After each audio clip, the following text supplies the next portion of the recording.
When your time runs out and you're looking for a place to land, I'll step from the shadow into the palm of your hand. When you're out of love, I'll be what you're looking for, even if it's not who I am.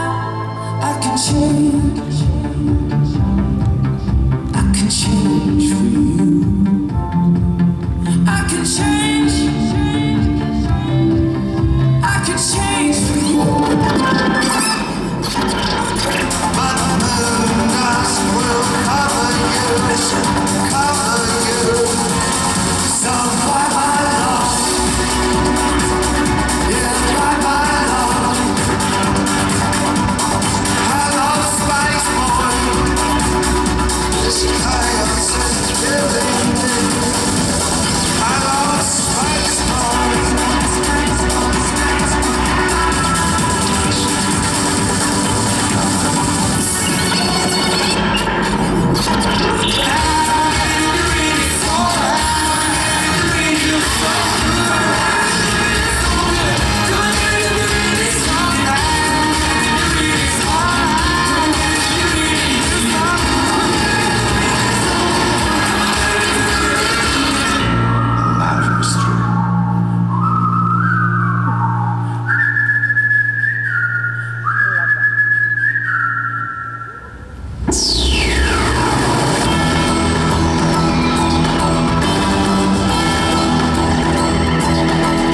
Ladies and gentlemen, please welcome your host, Mr. Toby Hodo.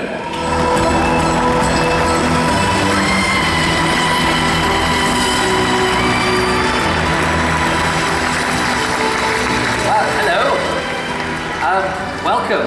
It's very nice to be here. I'm Toby. Hello. Like you, I'm a massive fan of Doctor Who. Like most of you, I've seen every episode of Doctor Who probably more times than is healthy. That's 9 plus, by the way. That's officially the unhealthy level. And like many of you, I've got every single episode of Doctor Who on DVD. But the delight of me being here now and engaged in a professional capacity to do this show means that all those DVDs that I bought for my own entertainment are now classed as research, and so are therefore tax deductible.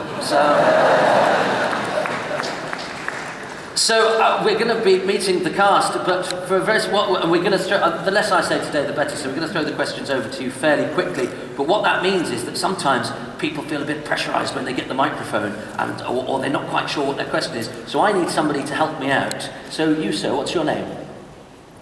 Noah. Hi, Noah. You're going to help me out today. So it's very simple. What's going to happen is, if there's a silence, or I can't think of anything to say and I'm a bit worried, I'm going to point at you, Noah, and you're going to ask the hardest question ever asked of any convention guest, which is, what's your favourite story?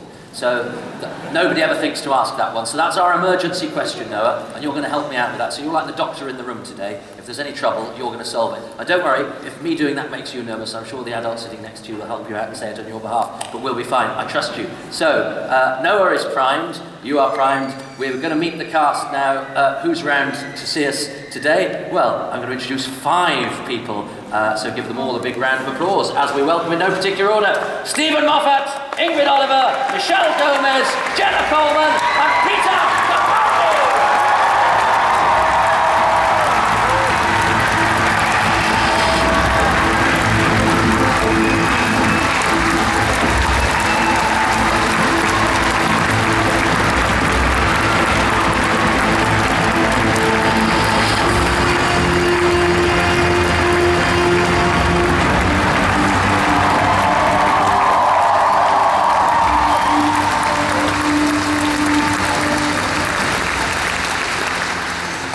Well, it's heartening that that was the last chair to be filled, but we won't go. So, hello everybody. Have you enjoyed it so far? What? Being here. Oh. This is the first time I've seen everyone. I've just done one of our photo shoot things where you meet 180 people in 1 hour. You say, hello, how are you, smile, goodbye. Hello, how are you, smile, goodbye. So that's all I'm going to say for the next 5 minutes. And Stephen, how are you enjoying the series going out that you've been working on so long that now we're all getting to see it? Well, it's weird. It feels like a huge security leak. I don't like the fact people now know what's going on in the episode. I suppose I'd be more relaxed if we had in any way finished episodes 11 and 12. And we haven't. That's how Doctor Who is made. The paint is still wet. So it doesn't feel like, I don't feel relaxed about it. I don't feel calm about it. But it's nice that it's on there. God, that was enthusiastic. Bloody hell, yes, I quite like putting it on television if necessary. Actually, I don't. I quite like just to keep it. I quite like if we got to make it and I just kept it in my shed. And people came round and they said, I've been working on something, would you like to see some Doctor Who I've made? And they say, yes, and I say, maybe next time. That's what I'd like. Well, Jenna, there's no maybe next time for you because you're leaving us. I have left. I have. But technically not yet because, you know, it's still on screen at the moment. So, holding on. And but so it's weird that you're talking in the present about something that's in your past. So your life's gonna, or has it already changed dramatically because you're not doing it? Yeah, but nobody's filming at the moment, so... Oh no, we did. We carried on after you left. You did carry on. We lied. You did, I we just said felt she's like gone. I was on a little holiday. Yeah, it's very strange. It's been my life for the past 4 years, so it is going to be very strange without Doctor Who, without time travel and a TARDIS and an alien best friend. And what about you, Michelle? How has your life changed since bringing Missy into your, and indeed our lives? Enormously.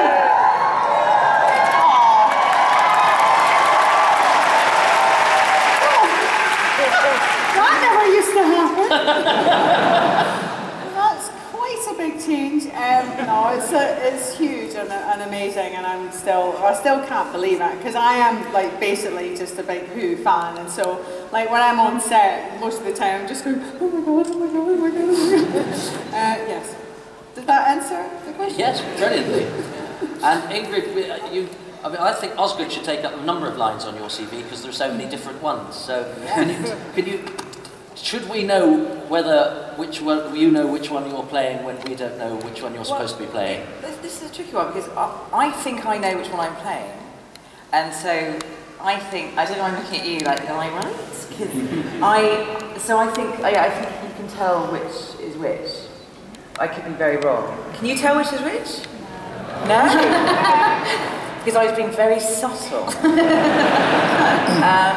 I think if you watch it over and over again, then maybe you could tell the difference. So, yes. I actually can't even remember what your question was, but I hope I've answered it in some way. Watch it over and over again, but not more than 9 times, remember, that's the same. We're going to have some pictures that none of us have seen that are going to provoke some sort of memories, and then we're going to throw it open to you. But we'll get something visual. So we're going to see some pictures on the screen here, which you'll see up there, and whoever's involved in it. Oh, I remember that day. Oh, it was right nice, wasn't it? Oh, it was lovely. We actually did we get so cold we started dragging up and down those steps? We did, yes, right before we started selling ice cream. We did a bit of an exercise run together, like we were best friends, and then... Like we were best friends. And then played the scene, like we really... Like we knew our lines. Yes. It was lovely. We were in Tenerife? Yes. We were in Tenerife that day. I get confused because we filmed in Lanzarote as well, but that was the year before. Yes, we We were. were in Tenerife. Are we supposed to comment on these pictures? Yes, that's what I've taken it upon myself to do. You've done exactly as we hoped you would do. Oh, great. I caught your drift. And it has been duly commented upon. So let's have another one. Who's that? What's that then? Baby Davros. Not Bobby Oh, Davros. it's Bobby.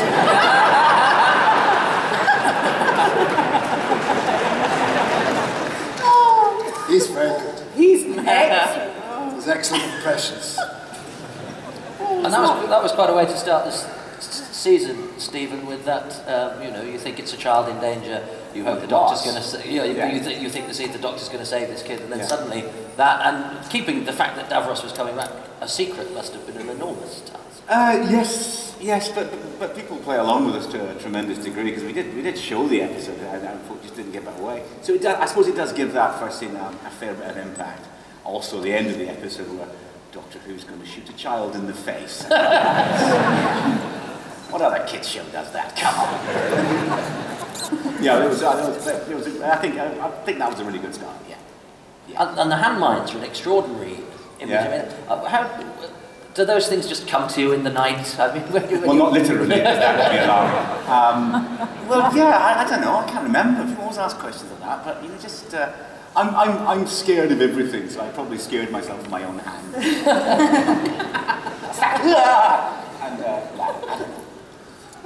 Let's have one more picture, and then it's me. We'll go. Look at that.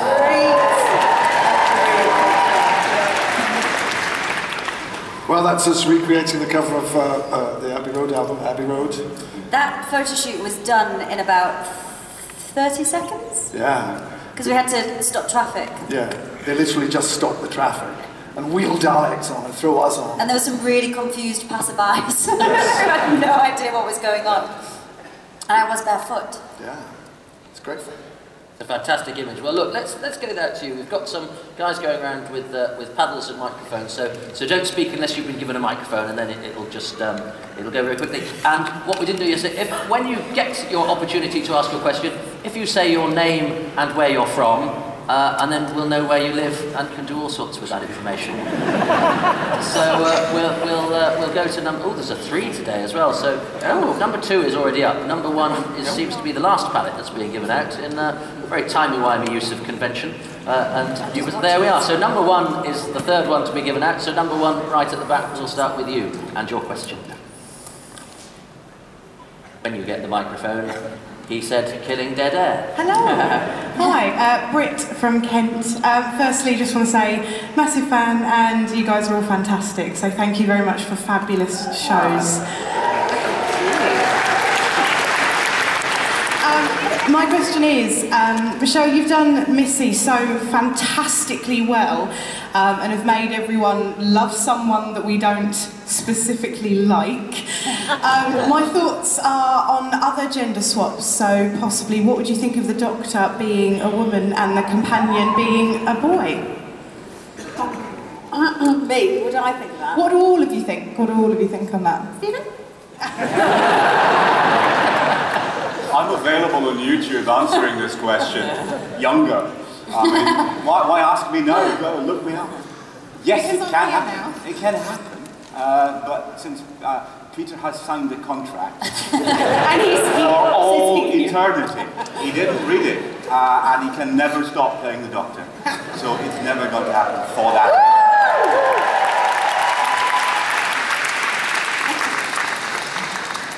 Medically speaking, that needn't be a barrier, but... does anyone else want to comment on the issue, or shall we go to number 2?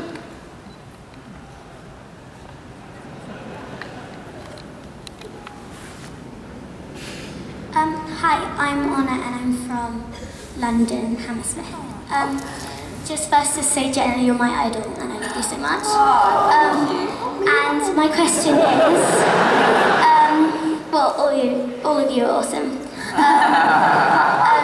I just wanted to say, Jenna, do you think Clara's outfits influence on your daily outfits? I think so. I get to I've got to go out with Ray and Howard, our costume designers. So I get to I go shopping with them and get to pick. But I was trying to do something where so she looks like a school teacher. I really wanted to keep the English literature school teacher, and then something that you can run and chase aliens in as well as that. But yeah, so hopefully that's, but also I think there's a bit like sci-fi and retro feel in it as well, so it's a lot of fun getting to dress Clara. The first thing the costume designer said to me, he said, just imagine, what do you want your Clara doll to look like? That's one of the first things he said to me. Peter, did your costume go through many manifestations before you hit upon what you originally started? Yeah. Can you give us any clues? Well, I just think it was important to there are lots of voices in Doctor Who and everyone's entitled to their opinion, and I don't always know what's right. unfortunately. But I had an idea that I thought he should be very stark and very plain, and I sort of thought of that from the start. But I had to try on every possible single variation of any idea that anybody ever had, and any idea that we had of what Doctor Who might look like, which meant going to every costume house in London and trying on all of their scarves, hats, frock coats, ridiculous costumes, just to go through all those houses. But eventually we sort of ended up back where we started, and everybody seemed to like it, so hopefully that's okay. And number 3. Hello, I'm Andy from Walsall in the West Midlands. My question, a bit boring, so I'll stand up. My question is another one for Jenna. We've seen so many different aspects of Clara's character this series. I wondered which one was your favourite, and if there's one in particular that most resembles you in real life. I mean, definitely Bonnie resembles me most in real life. Yeah, probably. That was a really fun episode to play. Although I was very happy to get Peter back at the end of the episode, because when you play opposite your own face, you obviously can't be there the other side, so you have to act a lot to green screen. So that was a really fun episode, but I was very happy to work with a human being again after that point. And we're all the way back to number 1 again.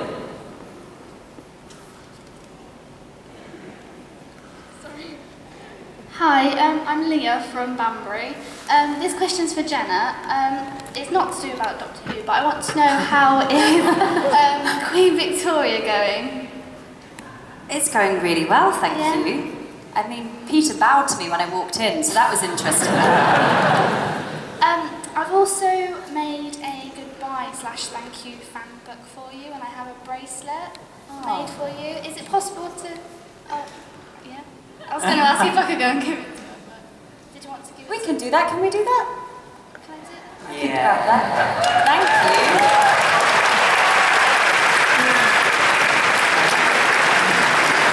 And you're dressed as Clara. Oh, thank you so much. That's why. Oh, thank you. That's wonderful. Thank you so much. Okay. Thank you.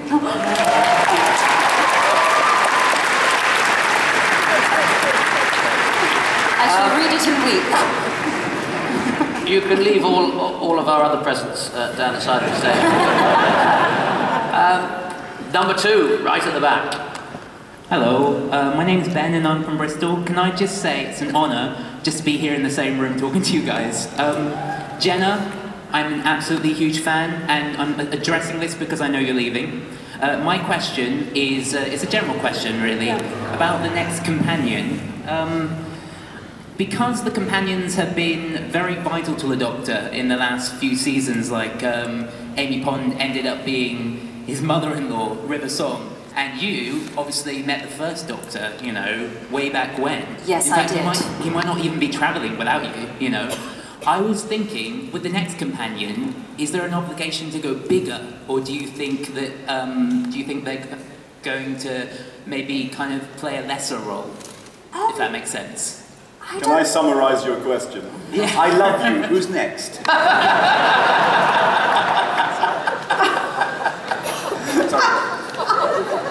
No, I was just about to pass it over. I was like, I think that may be a Stephen question, actually. I'm too upset about the departure of Jenna to possibly discuss who's next. We're working on it. But, I don't like saying that. I feel just as traitorous as anyone would in these circumstances, even though, can I just point out, Jenna dumped us, okay? And it still hurts, doesn't it, Peter? Oh, God, yes, every day. Are we going to make her pay for it? Starting a week tomorrow. Yes. Now, because that was number 2, there's a number 3 which is next. Stop giggling when I say number 2. There's number 3 at the back there. Hi, I'm Beth and I'm from Liverpool, and I want to be an actress and a model. I want to play for Companion. So I was wondering if you had like any advice or something. Yeah. Oh, so advice for a want-to-be actress, which could come from any of you. Don't do it.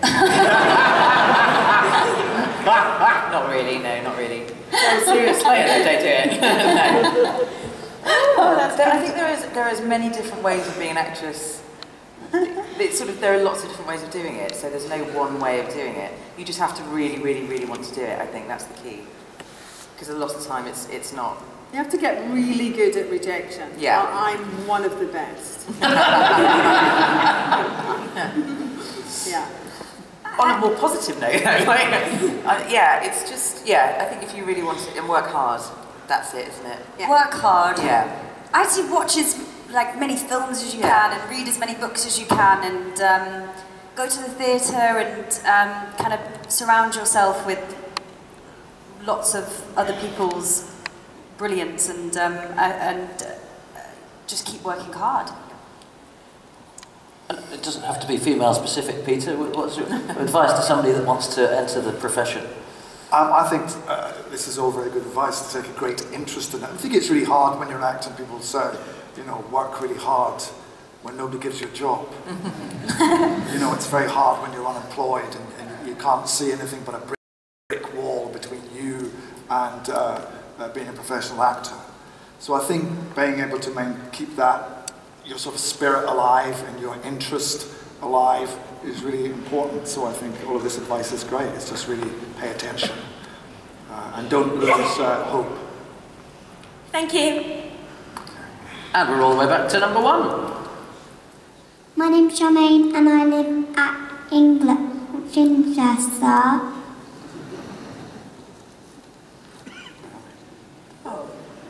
Clara? Yes? Have you made any good friends?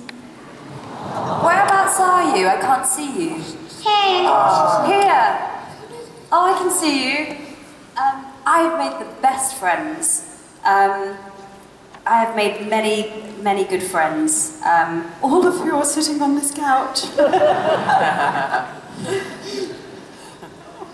So it's a happy show to work on, Doctor Who. It is. But hard work too, I should think. Number 2. Thank you for your question, number 1. We're going to go to number 2. Hello, I'm Paul, I'm from Essex. I just wanted to ask Peter Capaldi, the electric guitars and sonic sunglasses, was that your idea or Stephen Moffat's? Well, I think everybody together, we're going to get this right. Capaldi. 1, 2, 3. Thank you very much. Sorry. Not Capaldi, and it's Moffat. Not Moffat.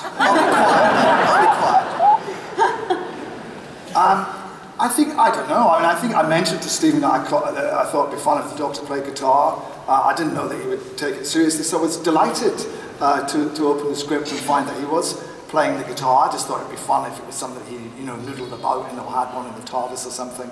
And the shades, I really like the shades, but I think, Stephen, you came up with them, and I'm very happy that you did. It was an idea actually specific to the Dalek story. Obviously, the Doctor needed to get some equipment into Davros's labs. He couldn't take his sonic screwdriver, so being Doctor Who, he remade them as sonic sunglasses. But having got to the end of that episode, I just thought, if I was Doctor Who, and I had sonic sunglasses, I'd use them for a while, especially if it annoyed Clara slightly, and especially if there would be the world's daftest petition about it. Yeah, have you read that petition? It's brilliant. It's completely stupid to have sonic sunglasses. Bring back the sonic screwdriver. No, hang on. Don't bring back the sonic screwdriver. That was stupid too, and kill more people. That's what it says. Sensible policies for a happier Britain. I also thought, just for the hell of it, every kid with glasses is Doctor Who now. You don't have to buy a sonic screwdriver, find your mum and dad's sunglasses. An eye defect is now a superpower. What's more Doctor Who than that?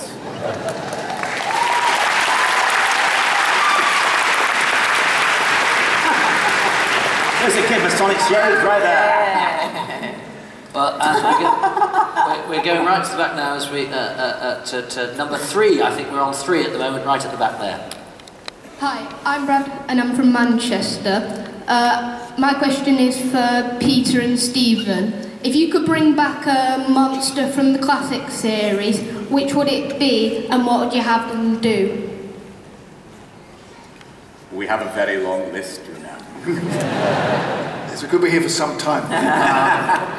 I'm always very keen. I think there's a lot of monsters who were very, very imaginative. There were great ideas, but perhaps the budget and the apparatus wasn't there to fulfill those creatures as successfully as we can with our new technology.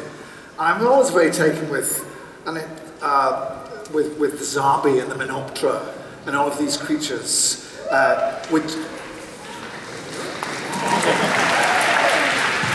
a medium-sized round of applause there. That's the Menoptera of faction. I'm 40% of the room there. I mean, when you think about it, I mean, the idea that you would try and make a web planet populated by insects, you know, in a tiny studio in Hammersmith with no money, just some cardboard and some imagination and some ambition, I think is wonderful. So I hate looking at I hate watching, you know, I sat and watched the whole of the web planet and it was quite hard going, really. But the worst thing was it sort of destroyed the image I had of them in my head, because I saw that when it went out as a child and it lived in my imagination so potently and so powerfully. So I would love to see the Zarbi or the Menoptera show up again somehow, but with our new technology, which would make them look sensational. I think one of the things, though, is what they attempted in the web planet. I apologise for all people who are not as hardcore as Peter and me. Is still pretty difficult. I mean, God knows how they managed it then. That was huge. There was no humanoid characters apart from the leads. The classic monster that you keep looking at how the Sea Devils. The design is amazing. It's an absolutely beautiful design. I've never thought I had anything to do with them yet, but I think they're quite extraordinary as a piece of work. So maybe that, but I have got another couple in my mind, but I might be doing those, so I'm not telling you. And we're going as far back as almost possible. Number 1 on the stairs there. Well, first of all, I cannot quite believe that I'm actually talking and you are listening to me.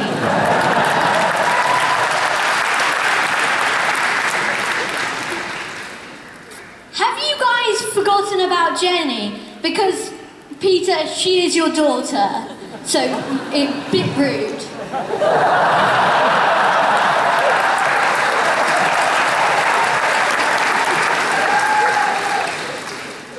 Can I answer that? Because I've got quite a funny story about that. Well, you can in a second. The Doctor never forgets about anyone. But there are a lot of people, and a lot of time, and space, and cosmos, and he hasn't got time to deal with everyone every moment of the day. But no, he hasn't forgotten that. Stephen? I've got Russell's answer, which is, of course, that comes from Russell's era of the show. And apparently it was me that kept her alive. Because I said, when I heard about the idea, I said, oh, don't kill her at the end. That's the Star Trek thing to do. So he kept her alive just because I said that, so okay. And I wrote to him and said, I sent him an email saying, well, I didn't know I'd done that, so, but thanks. And he said, oh, it doesn't matter, Stephen. She flew straight off into a moon.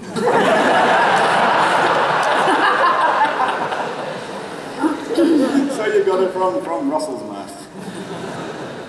Which then hatched. But that's another story. As moons tend to do. Number 2.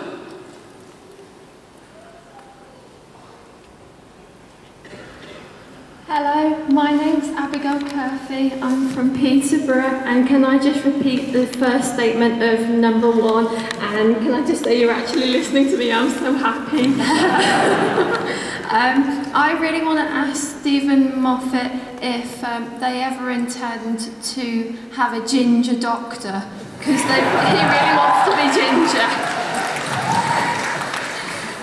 I As I refer to my answer a few minutes ago, Peter is the doctor for the rest of time. If he chooses to go ginger, no man on this earth could stop him. That would be a good story though, wouldn't it? Ginger? You want to ginger out? Okay. That's a ginger. Am I going to argue? Go to Planet of the Gingers. Yeah, Mary. Start hashtagging it now, it'll happen. Number 1. There's a gentleman coming behind you with a microphone. Hi, my name is Stephen. I'm from Dublin. I just wanted to ask if there's ever any plans, because we're actually not that far away, if we'll ever see an episode of Doctor Who based in Ireland. Oh, and all the Irish Whovians say hi, by the way. Doctor Who story set in Ireland? Well, do you know, I kind of think if we were going to set a Doctor Who story in Ireland, we'd probably reckon we could fake that in Wales. We fake New York in Wales. And, you know, Mars. So, I think that's, I mean, maybe, if you have a good story, I don't know. It's, being honest, one of the challenges for us is to go to, if we go to a foreign country, we want it to look as different from here as possible. So we're, you know, it's worth the money and the time it costs. I remember once we were doing the Impossible Astronaut all those years ago, and it was going to be set in Florida, because that's where all the rockets launch from. And we got some photographs of Florida and thought, God, it looks just like bloody Cardiff. We can't. There'd be no point. So we set it in the desert for no reason. So that would be the answer. You got to tell me what is incredible, what you've got in Ireland that looks so amazing that it would be worth us losing the time and the money to go there. That's the answer. The Irish. Oh, darling, they're everywhere. Have you seen those pubs? Do you agree? The Burren? Yeah. You keep tripping over Game of Thrones anyway, so it wouldn't be space. So, number 2, right in the corner there. Hi, my name's Louise. I'm from Derby. This is for Michelle. How soon were you told that Missy was going to be previously the Master? And how did that affect your performance? And did you do any research as regards how people would view her? Where are you? Over there. Just over there. here. In the sort of left corner there. In the dark.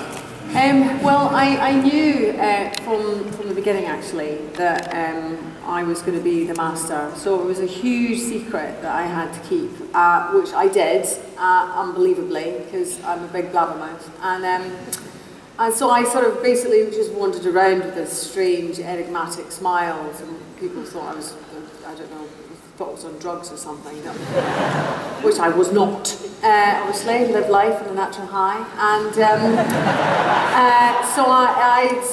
and then it sort of dawned on me this the task that I had at hand, and I tried not to actually do any research because I am possibly one of the laziest actors you've ever met, and just turn up on the day, put the costume on, say this wonderful script that Stephen had written, and hope that it worked, and not try to get too caught up in what people had done before, because I tend to get easily intimidated, as I am right now in this moment, and just hope that it would work really, and try and let go of the result, and it seems to have worked.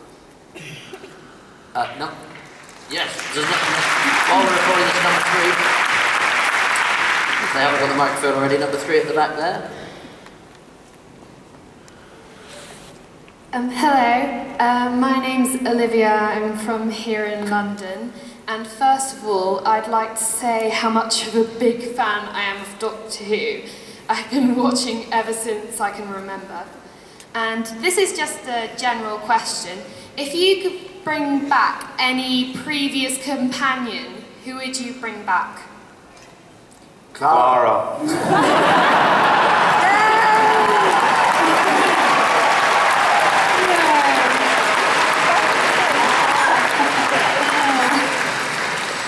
Guys, I've only been gone a a couple of weeks. Still hurts, Jack. Now we go back to number 1, which is over there. That was very good time. Hi, hello, I'm Klaus, I'm from Milan, Italy. And my question is, in the last era we've seen the TARDIS exploded with the Pandorica. It was destroyed by the Daleks, it imploded, everything happens inside when journey inside of the TARDIS. What else we have to expect? Poor TARDIS. What other iniquities are you going to deal to the TARDIS, Stephen? What other traumas are you going to put it through, having blown it up? Well, wait till you see what we do to it at the end of episode 10.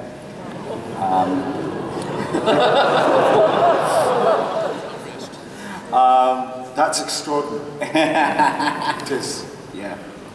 Just... I don't think I can talk about I think the room's just turned.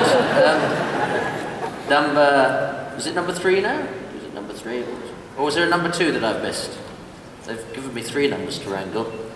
I think it's number 3. Could you hold the numbers up and wave them around? Because we can't really see where you... This question is for Mr. Capaldi. Yeah. Who was your favourite Doctor when you were a child? Well, I loved them all. I mean, the show started when I was 5. So I can't remember whether or not I watched the first episode. I sort of think I did, but I probably didn't. But they were just part of my environment growing up. So I loved all of them. And I think they're all of the Doctors, all 12 of them, have made a fabulous contribution to the show and are wonderful actors. So I don't have a specific favourite. We may have slightly gone wrong with the number, but that's fine, because there's number 1 here, and then we'll do number 2 straight after, so we're back on track. So, so number 1, just up here, is going to get a microphone right now. Hi, my name is Jo, and I'm from North Norfolk. We often get forgotten. Can I just say we're here today because it's my husband's 40th birthday. Happy birthday!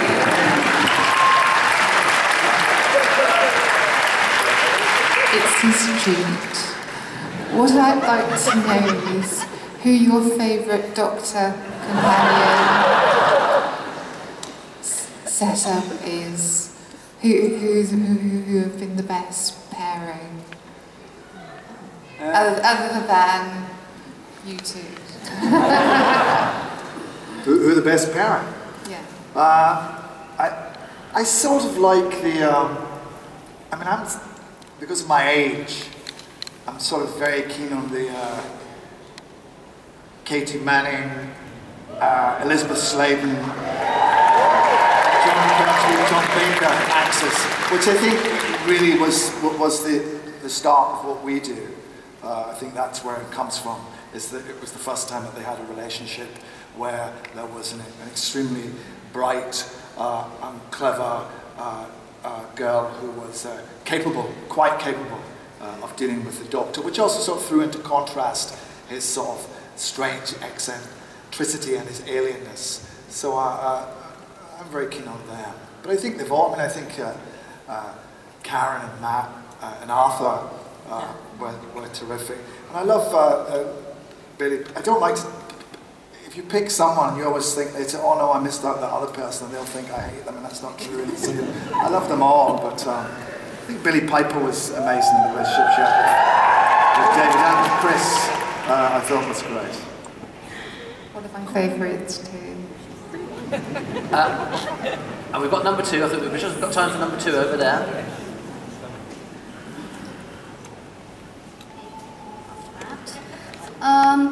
Well, I'm Darla from Swindon, and I would like to ask, what's your favourite companion? And no, you cannot say Clara.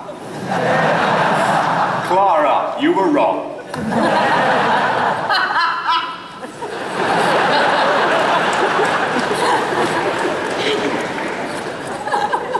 Well, I I think because he's been doing sterling work minding the shop for us, we've got an emergency question. He's been being very patient, but he's been our wingman all through the panel. Noah at the front, you're going to do the final question, which is a real brain teaser, as we know. So go on, Noel. Thanks for being our wingman. He's a ventriloquist as well. What's your favourite story? Doctor Who. What's your favourite Doctor Who story? One you've done or one you've seen? It doesn't matter, there's no rules. I loved Vincent and the Doctor. I loved that story.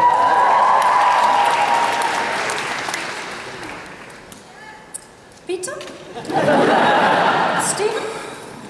I like that Doctor Who story where it starts in that junkyard and he steals his teachers away, and it goes on for ages until that one they were fighting the Sandmen.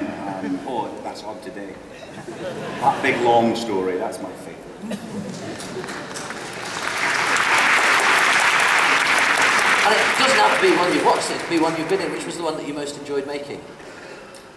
Yeah, either or both. I like all the emotional ones. I react in quite an emotional way to things, and so anything that makes me cry, which is, I mean, I can literally list them, if that's what you want. I mean, all the ones, you know, like The End of Time and Angels Take Manhattan as well, crying a lot in that. And the 50th, I cried.